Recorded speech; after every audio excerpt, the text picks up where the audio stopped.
యలమంచిలి శాసనసభ్యులు సుందర విజయ్ కుమార్ గారు. పెద్దలు అన్నయ్య పవన్ కళ్యాణ్ గారికి, వేదిక అలంకరించిన పెద్దలందరికీ నమస్కారాలు తెలియజేసుకుంటూ, నా పేరు సుందరపు విజయ్ కుమార్. నేను ఎమ్మెల్యే యలమంచిలి, కానీ పిఠాపురం ఎమ్మెల్యే గారి తాలూకా.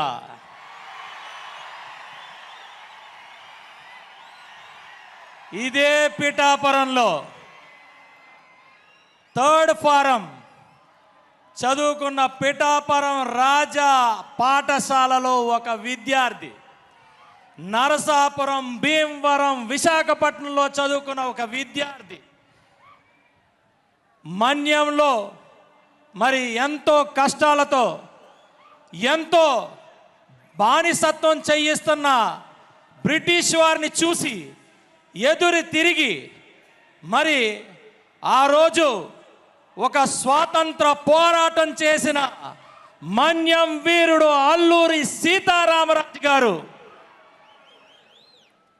ఆ అల్లూరి సీతారామరాజు పట్టుకొని కాల్చేటప్పుడు ఆయన గుండెలు చూపించి ఒకే ఒక మాట అన్నాడు, నా రక్తం చిందించిన ప్రతి బొట్టులోంచి ఒక అల్లూరి సీతారామరాజు పుడతాడు అని. 1924 మే 7వ తారీఖున ఆదివాసీలకు ఉన్న ఆశాదీపం అల్లూరి సీతారామరాజు గారు అస్తమిస్తే 100 సంవత్సరాలకి మళ్ళా అదే ఆదివాసీలు అందరూ కలిసి 2024న పవన్ కళ్యాణ్ గారిని మళ్ళా గెలిపించుకొని అదే ఆదివాసీలకి సేవ చేసుకునే భాగ్యం, ఆదివాసీల కోసం నిలబడే ధైర్యం కల్పించారు. జగన్ రెడ్డి ఇంకా అర్థం కాలేదా జనసేన పార్టీ అంటే ఏంటో, ఎందుకు పుట్టిందో? ఇది జనసేన పార్టీ. గత 5 సంవత్సరాల నుంచి నువ్వు మమ్మల్ని చిత్రహింస పెడితే మేమేదో పారిపోతాం అనుకున్నావు.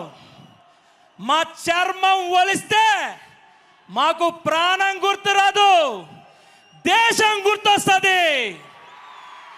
ఎందుకంటే దేశం కోసం చనిపోవాలనుకుంటే ఊరిని ముద్దు పెట్టుకునే భగత్ సింగ్ గారు మాకు ఆదర్శం, మా నాయకుడికి మాకు ఆదర్శం. ఇది రాజకీయ పార్టీయే, కానీ ఆ మూలాలు ఎక్కడున్నాయో గుర్తు పెట్టుకొని ప్రవర్తిస్తే బాగుంటుంది. ఈరోజు చెప్తున్నా, ఇక్కడున్న ప్రతి ఒక్కరు కూడా దేశం కోసం చనిపోయే అవకాశం దొరికితే అదే ఊరికమ్మకి ముద్దు పెట్టుకొని మరి చనిపోవడానికి రెడీగా ఉన్నాం. కానీ వెన్ను చూపించే సమస్య లేదు. అదే జనసేన పార్టీ. మరి అన్నగారికి నాకు ఇచ్చిన అవకాశాన్ని రాజకీయంగా ఎక్కడైనా ఏదైనా పొరపాట్లు జరిగినా మీరిచ్చిన స్ఫూర్తి మాత్రం ఎక్కడ కూడా చెక్కు చెదరకుండా మీ ఆదేశాల కోసం ఎప్పుడూ ఉండే మీ తమ్ముడు సుందరపు విజయ్ కుమార్. జై హింద్, జై జనసేన.